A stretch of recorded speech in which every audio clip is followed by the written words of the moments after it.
16वीं सदी में अफगान से आए लुटेरे, लोदी वंश के पतन और मुगलों के उदय के बाद संभल की रणनीतिक स्थिति और किले का महत्व और भी बढ़ गया। इसे अकबर ने अपने प्रशासनिक क्षेत्रों में शामिल किया, जो इसके इतिहास में एक नया अध्याय जोड़ता है। संभल का यह सामरिक और व्यापारिक महत्व इसे दिल्ली सल्तनत और लोदी वंश के शासनकाल में एक प्रमुख स्थान बनाता है, जिसका प्रभाव आज भी इस क्षेत्र के ऐतिहासिक स्मारकों और लोक कथाओं में दिखाई देता है। 16वीं सदी में अकबर के शासनकाल के दौरान संभल एक महत्वपूर्ण प्रशासनिक और सामरिक केंद्र बन गया। अकबर ने अपने साम्राज्य को सूबों में बांटा और संभल को एक सूबे का मुख्यालय बनाया गया। यहाँ का किला प्रशासनिक और सैन्य गतिविधियों का केंद्र था। इस समय संभल में कृषि और व्यापार का विकास हुआ। अकबर की कर प्रणाली से उत्पादन बढ़ा, लेकिन कर वसूली के दौरान स्थानीय अधिकारियों द्वारा अत्याचार भी हुए। व्यापार मार्गों के विकास के कारण संभल एक प्रमुख वाणिज्यिक केंद्र बना। हालांकि इस काल में कई कठिनाइयां भी आईं। स्थानीय किसानों और जमींदारों पर भारी कर का बोझ डाला गया और जब उन्होंने विरोध किया तो उनका दमन कर दिया गया। कई विद्रोहों को कुचलने के लिए सख्त सैन्य कार्रवाई की गई। संभल में कुछ क्षेत्रों में भूखमरी की स्थिति उत्पन्न हुई, क्योंकि किसान अपनी उपज का बड़ा हिस्सा कर के रूप में देने के बाद मुश्किल से गुजारा कर पाते थे। स्थानीय युवाओं को जबरन सेना में भर्ती करने का दबाव भी डाला गया। प्रशासनिक या सैन्य कार्यों के लिए मंदिरों और धर्मशालाओं को कभी-कभी कब्जे में ले लिया जाता था। उदाहरण के लिए संभल जैसे क्षेत्रों में बड़े मंदिरों को सैनिकों की छावनी के रूप में या कर संग्रह केंद्र के रूप में उपयोग किया गया। ये मंदिर अक्सर गांव या कस्बे की सामाजिक और सांस्कृतिक पहचान का केंद्र होते थे और उनका ऐसा उपयोग स्थानीय लोगों को असंतोष से भर देता था। कई बार किलों और सैनिक छावनियों के आसपास बने सांस्कृतिक स्थल जैसे धर्मशालाएं, जलाशय या उद्यान सैनिकों के उपयोग में आ जाते थे। यह न केवल धार्मिक स्थलों की पवित्रता को नुकसान पहुंचाता था, बल्कि स्थानीय लोगों की आस्था और परंपराओं पर भी चोट पहुंचाता था। धार्मिक स्थलों का सैन्य या प्रशासनिक उपयोग इन स्थलों की पवित्रता और महत्व को कम करता था। स्थानीय लोगों को यह महसूस होता था कि उनकी आस्था का अनादर किया जा रहा है। कुछ मंदिरों या धार्मिक स्थलों की जमीनों को सरकारी संपत्ति घोषित कर दिया गया। इन जमीनों का उपयोग फसलों से राजस्व अर्जित करने या सैन्य गतिविधियों के लिए किया जाता था। इससे पुजारियों और मंदिरों पर निर्भर समुदायों का आर्थिक नुकसान हुआ। धार्मिक और सांस्कृतिक स्थल केवल पूजा के स्थान नहीं थे, बल्कि सामाजिक और सामुदायिक जीवन के केंद्र भी थे। जब इन स्थलों का उपयोग सरकारी उद्देश्यों के लिए किया गया, तो यह समुदायों में असंतोष और अलगाव का कारण बना।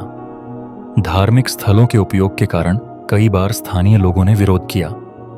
यह विरोध कभी कभी विद्रोह का रूप ले लेता था, जिसे कुचलने के लिए सख्त सैन्य कार्रवाई की जाती थी।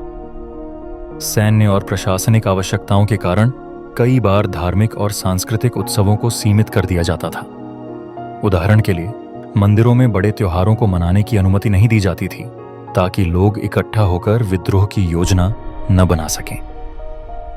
संभल का किला उस समय साम्राज्य की उत्तरी सीमा को सुरक्षित रखने और विद्रोहों को नियंत्रित करने के लिए महत्वपूर्ण था। लेकिन इसका उपयोग केवल सुरक्षा के लिए नहीं, बल्कि स्थानीय विद्रोहों को कुचलने और सत्ता का प्रदर्शन करने के लिए भी किया गया। इस दौरान कई गांव जला दिए गए, संपत्तियां जब्त की गईं और विद्रोही नेताओं को कठोर सजा दी गई। आज संभल में उस समय के किले और अन्य संरचनाओं के अवशेष मिलते हैं, जो उस युग की समृद्धि और संघर्ष की कहानी बयां करते हैं।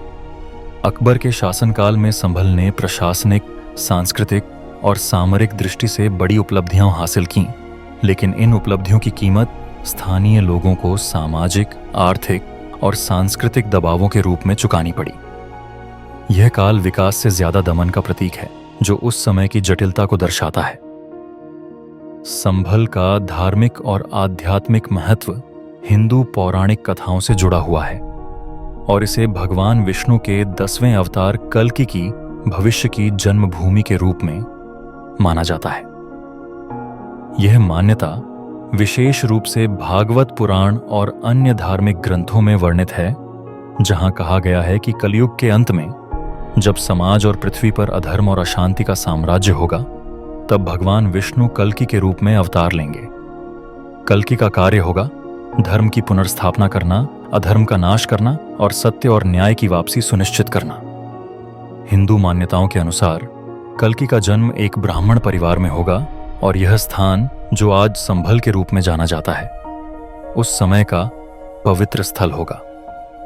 इस पौराणिक कथा के अनुसार संभल को न केवल एक ऐतिहासिक स्थल के रूप में, बल्कि भविष्य के महान धार्मिक घटनाओं के केंद्र के रूप में देखा जाता है। संभल का यह आध्यात्मिक महत्व इसे एक तीर्थ स्थल के रूप में प्रतिष्ठित करता है, जहां लोग अपनी धार्मिक आस्थाओं के साथ आते हैं। श्रद्धालु मानते हैं कि यह भूमि भविष्य में भगवान विष्णु के अवतार के रूप में एक नई शुरुआत का गवाह बनेगी, और इसीलिए यह स्थान विशेष रूप से उनके लिए आस्था और विश्वास का केंद्र है। सिर्फ सामान्य श्रद्धालु ही नहीं, बल्कि कई विद्वान और धर्मगुरु भी संभल में आते हैं, ताकि वे इस पौराणिक कथा के विभिन्न पहलुओं का अध्ययन कर सकें और इसके ऐतिहासिक और धार्मिक महत्व को समझ सकें।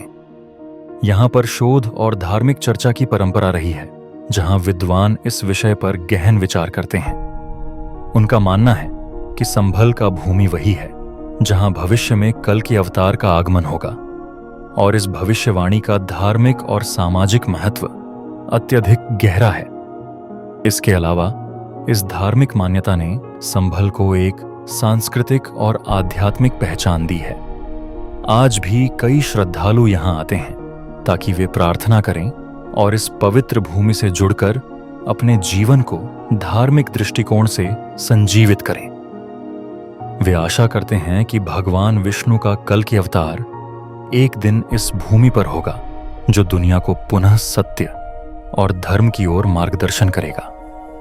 इस प्रकार संभल न केवल एक ऐतिहासिक स्थल है, बल्कि यह भविष्य की आशाओं और विश्वासों का प्रतीक भी बन गया है। यह पौराणिक कथा और उसका आध्यात्मिक संदर्भ संभल को एक महत्वपूर्ण धार्मिक केंद्र बनाता है, जहां प्राचीन आस्थाएं और आधुनिक विश्वास आपस में मिलते हैं, और यह एक स्थायी प्रेरणा का स्रोत बनता है।